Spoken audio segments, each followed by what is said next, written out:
Viewers আসসালামু আলাইকুম। জিটকা বাজার পেঁয়াজ মার্কেট। ওই যে দোকানের ভিতরে আপনারা অনেক পেঁয়াজ দেখতে পাচ্ছেন। এককালে মানিকগঞ্জের এই হরিরামপুর জনপদে এত পেঁয়াজ উৎপন্ন হতো, একেবারে ওই দিক থেকে শুরু করে এদিকে বিশাল এরিয়া পর্যন্ত শুধু পেঁয়াজ আর পেঁয়াজ। আর এই রাস্তার ডান পাশে এবং বাম পাশে কিন্তু আপনারা পেঁয়াজের যে বিভিন্ন স্টোর মার্কেট স্টোর ঘরগুলো গোদাম আর কি এগুলো দেখতে পাচ্ছেন। আর এর সাইডে কিন্তু মরিচও বিক্রি হয় ওই সামনের ওই রোডে।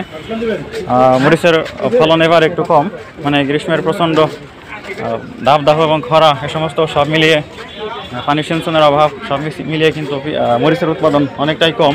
তো পেঁয়াজের উৎপাদনেও মানিকগঞ্জ কিন্তু আগের মতো সেই পজিশনে নেই, অনেক পিছিয়ে গেছে।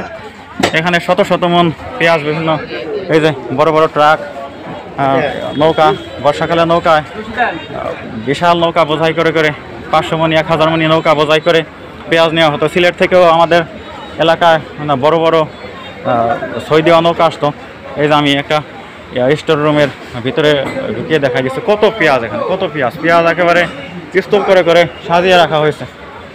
ওই পাশেও পেঁয়াজের অনেক বড় বড় স্টোর রয়েছে। তা এই পেঁয়াজের এই যে বর্তমান কন্ডিশন কিন্তু অনেক দুর্বল, এখন কিন্তু পেঁয়াজের সাপ্লাই অনেক কম। তারপরেও কিন্তু শত শত মন পেঁয়াজ এখানে প্রতিদিন মার্কেটে বেচা কেনা হয়ে থাকে। বড় বড় ট্রাক বোঝাই করে পেঁয়াজগুলোকে দেশের বিভিন্ন স্থানে সাপ্লাই করা হয়।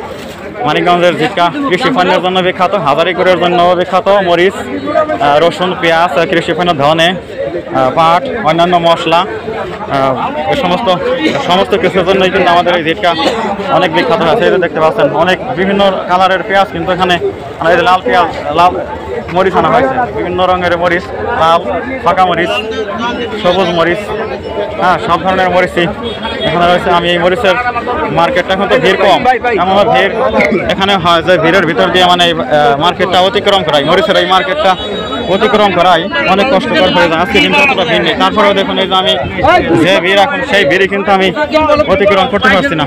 একেবারে কঠিন ভিড় ঠেলে ঠেলে আমি সামনে যাচ্ছি। ভিউয়ার্স, মানিকগঞ্জের জিটকায় যে কৃষি পণ্যের দাম এটা কিন্তু গণমাধ্যমেও প্রচার করা হয় যে মানিকগঞ্জের জিটকায় অমুক কৃষি পণ্য এত টাকা, অমুক কৃষি পণ্য। এই দেখুন এই যে বিন্দু মরিচ না, কি মরিচ এটা? টুবা লাল মরিচ। এই যে বিক্রেতারা এই যে মাথায় করে করে পেঁয়াজ নিয়ে আসছেন। আর এই যে গাড়িগুলো রাস্তা জ্যাম করে ফেলছে।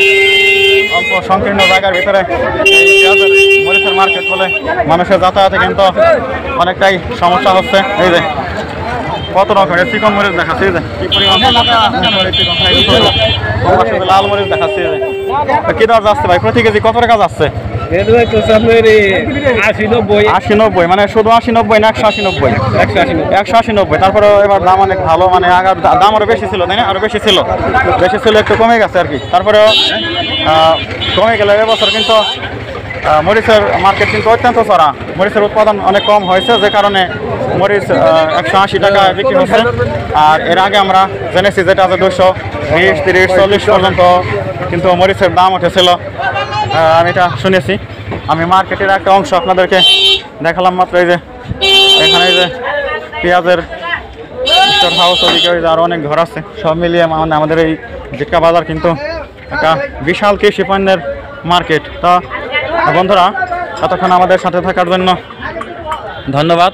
ইছামতির পাড়ে অবস্থিত এই জিটকা বাজার, এই যে ইছামতি, এই নৌপথে আসা যাবে, স্থল পথে আসা যাবে, যোগাযোগ সুগম একটা এলাকা। অবশ্যই আপনারা আসবেন আর লাইক কমেন্ট করবেন, ভিডিও চ্যানেল সাবস্ক্রাইব করবেন। ভিডিওর পরবর্তী পার্টগুলো পাওয়ার জন্য অসংখ্য ধন্যবাদ জানিয়ে আমি এখানেই শেষ করছি। মোহাম্মদ রফিকুল ইসলাম।